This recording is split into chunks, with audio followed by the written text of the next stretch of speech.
animated series, or I think by this point they were calling it The Adventures of Batman and Robin. Well, I'm here to talk about Season 3 of the TV show. And first of all, I want to mention Robin and his relationship with Batman. I like how they handled it on the show. The fact that it wasn't like the first season or so, it was just Batman by himself, and then Robin comes in. It was like Robin was always there, or at least he was there at the beginning, and he wasn't always in every episode. I think the explanation was that he would have to go away to college, so that's why Batman was by himself. I'm sick and tired of cleaning up after you. Now, the first episode I want to talk about is called Bane. Obviously, it's about Bane. I've heard plenty of people talk about how they don't care for the way Bane was used on this show. They say he just wasn't used properly. And I understand that, especially because he's only used in this one episode, at least in the first 3 seasons. And yeah, he is just like an assassin hired by Rupert Thorne to go after Batman. Sure, but I don't know how else you could have used Bane on this TV show, and I think they got his origin right about him coming from a prison in Spain, and he had this accent. He was big and huge with the venom juice. I think they got it as accurate as they could, and I personally was pretty happy to see them use Bane at all. That's easier said than done. Next is Read My Lips. Here's the introduction of Scarface and the ventriloquist. I know a lot of people might not know who Scarface is because he's not like the biggest, most popular villain, but he is basically a doll, a wooden doll. And it's not really him that's the villain, it's the ventriloquist. It's hard to believe too when you see the guy. He's this guy with no confidence at all, and he's also psychotic. So because of his lack of confidence, he had to create a separate persona, place that persona into this doll, and he has the doll doing his dirty work. Okay, dummy, yank the gag. Yes, Mr. Scarface. And yeah, that's a crazy idea. Even Batman's reaction in the episode where he first sees the doll is probably the reaction we all would have of like, what the fuck? Nobody pulls my strings, dummy. Especially not you. You're not real. Batgirl returns. It's just her and it's Catwoman. There's no Batman in the episode, and it's Catwoman almost trying to lure Batgirl into on her side, or mostly tricking her to help her rob this stuff. I think it's time I do some digging. And this episode was also the first sign of Batgirl possibly having a crush on Batman. That dream at the beginning?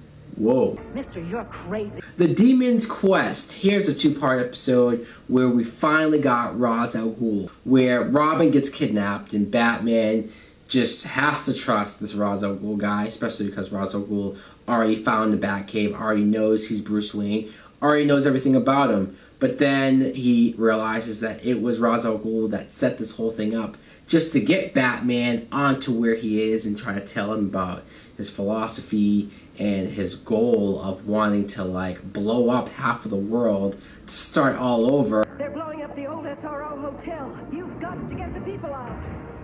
And that episode 2 is also where you see Talia al Ghul, Ra's al Ghul's daughter, and her falling in love with Batman. And I've always been fascinated by Talia al Ghul and Batman's relationship because you don't really know how real their love is. Never trifle with the affections of a woman. Shadow of the Bat. Now here's where we see the introduction of Batgirl, because Commissioner Gordon, her father, he gets set up to look like he is a dirty cop, so he gets put in jail. And it's this other cop that's working with Two-Face and setting the whole thing up. She tries to get Batman's help, but he's not really. He's doing something else, so he can't really get involved in that. So she makes this bat costume, pretends to be Batman, and that's how she gets caught up in the crime-fighting side. Batman's in trouble. Come on. And I do like Batgirl. I like the fact that not only did they bring her onto the show, but they got her origin right, her backstory right. Yes, she's the commissioner's daughter, but I also like her reasoning for getting into it. It doesn't seem forced. Her trying to help her father makes a lot of sense. The joke's on you. And now, my favorite episode of Season 3 of The Adventures of Batman and Robin is Trial. Trial is a crazy episode where basically Arkham takes over. The inmates are running the asylum, literally. and they grab Batman. They set up this trap where they take him in and they hold court. Harvey Dent is representing the villains, and he's basically saying that Batman is the cause. Batman is the reason for them. Batman created them. It's not that much of a crazy argument. You almost do see their point of view. And the really smart thing about the episode is that they kidnap and force this lawyer that doesn't like Batman, that wants Batman arrested as well. They make her represent Batman.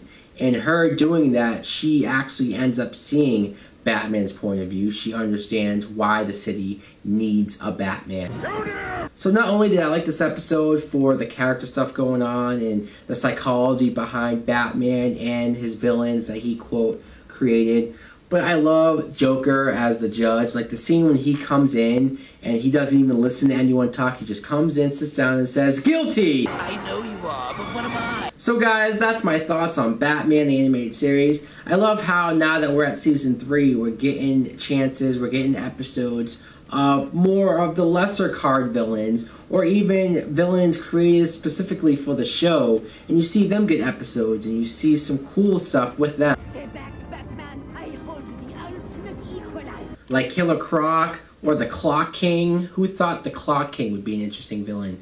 Or how about the Mad Hatter? This version of the Mad Hatter, the villainous, crazy, psychotic killer, this was the Mad Hatter that I knew growing up. So you would have imagined my shock when I saw Alice in Wonderland finally and said, oh, this is the normal Mad Hatter that kids grew up to? You'll pay for that. Thanks for watching, guys. Let me know in the comments below who your favorite villain from the Batman animated series is. Like and subscribe. Peace! I am vengeance, vengeance, vengeance. I am the night, the night, the night, the night, the night, the night, the night, the night, the night. Vengeance, vengeance.